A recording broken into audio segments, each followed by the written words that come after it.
Tariffs are on again while an appeals court considers whether they're legal. It's Friday, 30th of May, and here's what you need to know. An appeals court reinstated President Trump's tariffs late on Thursday. That doesn't mean the court will eventually decide they are legal. A previous court said only Congress has the right to regulate trade, but the Trump team says it has other legal ways of keeping those duties in place. For now, customs agents are still collecting tariffs, and for businesses, there's more uncertainty than ever. Our number of the day is $34 billion. That's how much those tariffs have already cost companies in lost sales and higher costs, according to a Reuters analysis that added up the estimates made by S&P 500 companies, those in the Stoxx 600 and in Japan's Nikkei.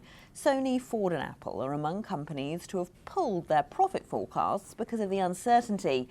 On Friday, Asian markets took a tumble after those tariffs made a comeback. Hong Kong's Hang Seng lost all of its gains from the previous day. Watch out later for the PCE inflation number, which will tell us something about how those tariffs are feeding through into consumer prices.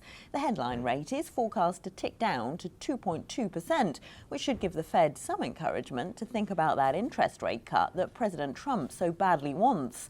On Thursday, he summoned Fed Chair Jerome Powell to the White House, and according to a White House spokesperson, said he's making a mistake by not cutting rates.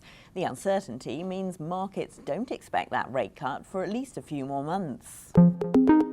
And our chart of the day is the price of oil. Brent crude is on track for a second week of declines. OPEC Plus producing countries meet on Saturday, and they're set to announce they'll pump more oil, even though the global market has a surplus of 2.2 million barrels a day.